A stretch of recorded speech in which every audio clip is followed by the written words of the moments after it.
This is David Danyo Jr., your friend and farmer from Philippines, a member of the Global Farmer Network.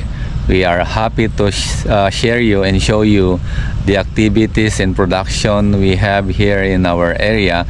We are producing corn, hard paper, and rice and other crops, and we are happy to show you our activities in our farm. I hope that you will enjoy learning and watching our videos.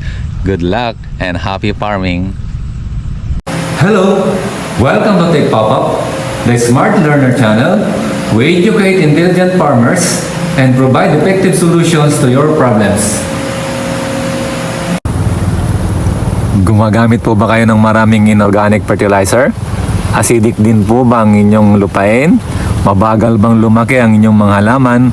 Panahon na po para pagandahin at pababain yung paggamit ng inorganic fertilizer. Kayo po na nag-organic, pwede po ninyong gamitin ito. Kayo po na natatakot sa mga insecticide, natatakot sa mga iba't iba pang mga chemical na inilalagay sa halaman, pwede po sa inyo ito. Tayo po ay gumagamit ng probiotics o itong lactobacillus lactic acid. Ito po ay nagpapaganda o binabalik niya yung ganda ng lupa. Binubulok po niya ng madalas o mabilis yung mga pwedeng bulukin sa lupa, kagaya ng mga dahon, yung mga rice straw, kung ano pang mga pwedeng maging pataba sa inyong lupa, pinapabilis po nito ang pagbubulok. At ang ginagawa po niya ay yung mga binubulok po ay ginagawa po niyang amino acid, na yung amino acid ay nagtataglay ng nitrogen, at ang nitrogen ay nagpapaganda sa ating halaman para ito'y mabilis lumaki at magaganda, malalaki po ang bunga. So subukan po ninyo itong ating probiotics, itong ating 3K fertilizer, at para gumanda ang inyong halaman at maibalik yung dating matabang lupa. We're showing you our 45 days old corn. This is the Tecalb 8282 from Bayer, I think. Beside our corn is the corn of our neighbor, which is planted 1 week earlier. Now this corn is initiating the tassel, flowering, and next to that is the corn cob. Our corn is 1 week planted later compared to this corn. This corn is 1 week earlier. This is the 45 days old corn. We're going to share you some of the previous activities that we have here.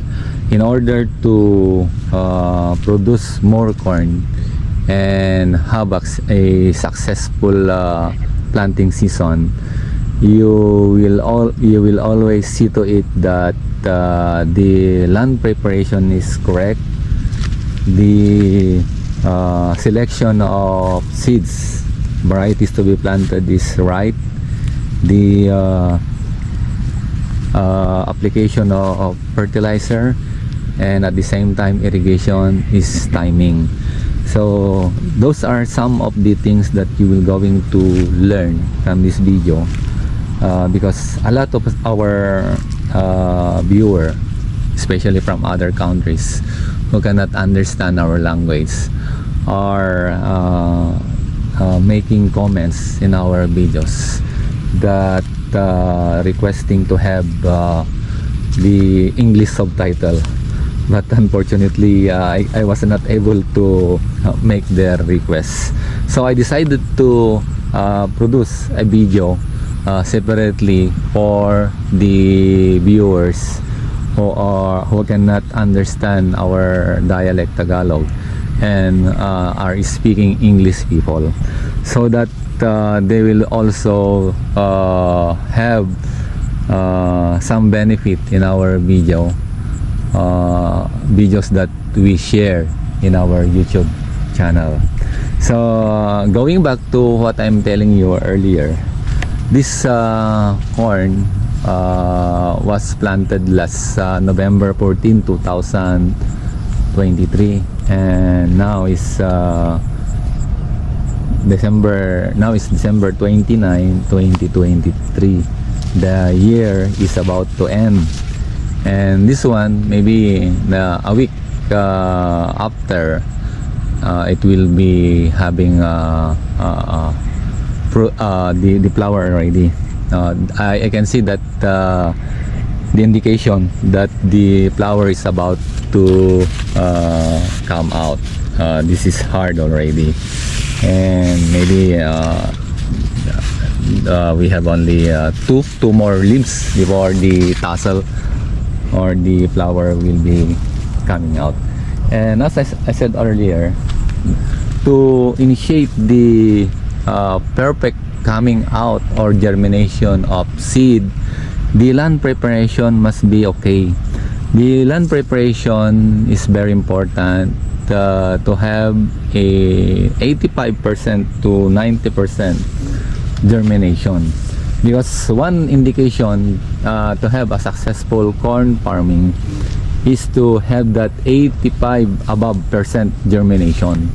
So if you have attained that 85 percent above germination, of course you will have you are expecting maybe 85% also of success in your corn production. Then after seeing the result, let's say you have attained that 85% above germination. So what I do here, immediately after sowing, the seeds is not yet germinated. Sowing after 2 days, I am already applying fertilizer.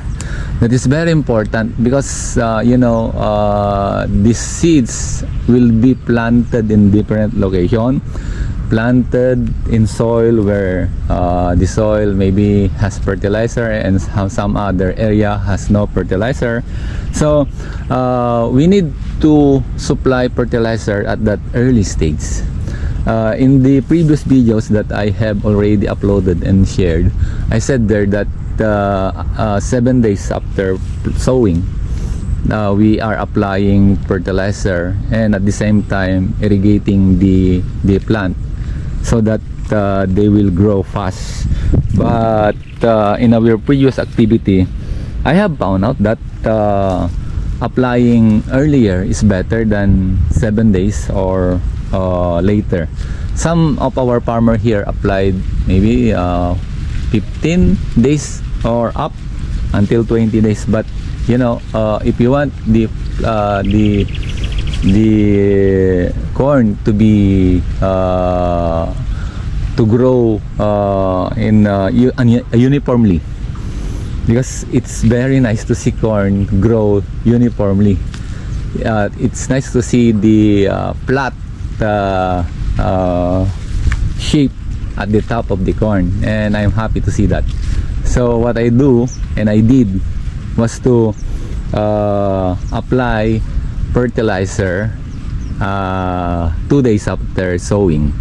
Then after sowing, I waited maybe 5 to 7 days, and 7 to 8 days I already applied water. In area where there are rains or frequent rains, I suggest that you apply fertilizer after 2 days, 3 days, so that whenever there is a chance that it will rain, so you are already saved, or you are already ensure that your seed that was sowed in your farm will be supplied with fertilizer. And what's the need of supplying fertilizer at an early stage? To attain the uniform growth, to attain the healthy growth of the corn, and to to have this kind of thickness, the corn we have here, I have applied them 2 days after sowing. So that's why our corn here grow uniformly. And at that stage, 7 days after sowing, I already initiating this first irrigation, so that the corn will absorb. If ever in your place is raining, there's no need to apply irrigation. But here in our area, since last November is the last rain that we have here, the rain that can make the soil wet, and it is sure that the fertilizer is absorbed, dissolved, no? So if the rain is only shower and cannot make the soil have sufficient moisture, even it rains a little here, we still apply irrigation. And we are initiating that irrigation, the flooding irrigation, the subsurface irrigation. That's the technique or style of irrigation that we initiate or we are using in our corn irrigation.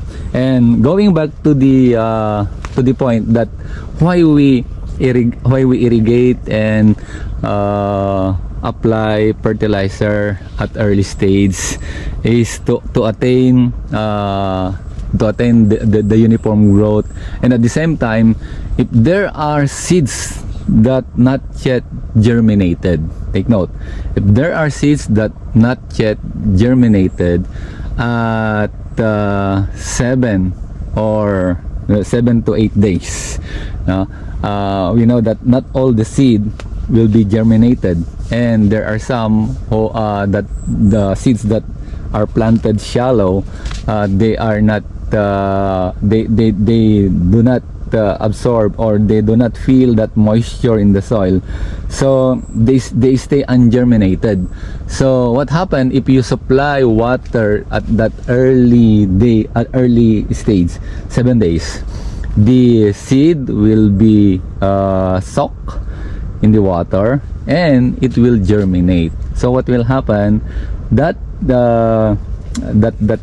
seed that will germinate after 7 days will catch up to the seeds that first grown. And though it's only a little portion of those seeds will germinate, still the early irrigation and early application of fertilizer will help the corn to achieve or have that fast growth, and to have that early preparation, and to have that early thickening and early leaves formation. So as you can see, our corn here is I don't boast myself, especially my activities, but I'm showing you evidence by showing our corn field that what we did was correct. We are already using that for 3 years, because in my research and discoveries, I have proven that applying fertilizer and irrigating early is one reason, and one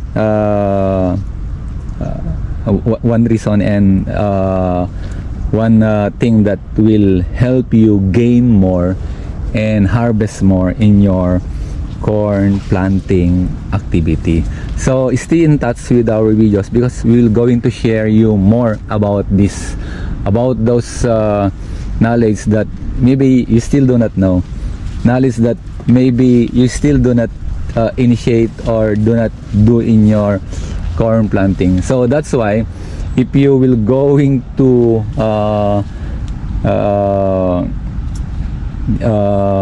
if you will going to do your activity that will not work, you will going to have same same result that you are not satisfied. So to be satisfied with your income, to be satisfied with your harvest, you need to change your activity. You need to change, you need to add more. You need to try other things. Maybe you are wondering about what we are saying here. Maybe you are thinking or not convinced with what I'm telling you about this. Your practice in your area is different from what I have practiced here, but try to do it. Try to follow our advice, our activities. You know, in not boasting, not not bragging. In 1 hectare, we are able to produce in the last 3 years. In 1 hectare, not only 3 years, but in other previous years, where my father is doing that. My father is already producing 10 tons, had already produced 10 tons per hectare, 10 tons of dried corn seeds. Now, in my activity, as I have followed, or I have changed my techniques, I have changed my procedure, I was able to produce 10 to 13 tons per hectare. So that 3 tons that added to our previous harvest is very that it will count more, and it benefits us a lot. Imagine if the price of per kilo here is wet is running from 10 to 14 per kilo, dry is 15 to 20 per kilo. Imagine that, 1,000 times 20 or 1,000 times 14 per kilo. That's a very big thing. That's a very big difference. So changing your style, changing your techniques will help a lot. I hope that this video will help you be awakened. I hope that this video will help you develop your techniques and develop your procedures, in also not only techniques and procedure, but will add more to your harvest. So until next video, and I will going to share you again a video like this, and I will going to continue the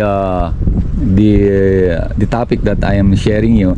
First, the good land preparation, the next, the good seed variety, and early fertilization, early irrigation. The next thing will be shared to you again as we continue to make other videos for corn production. So I hope you stay in touch, and it will be good if you will subscribe to our channel. Thank you very much, and have a nice day.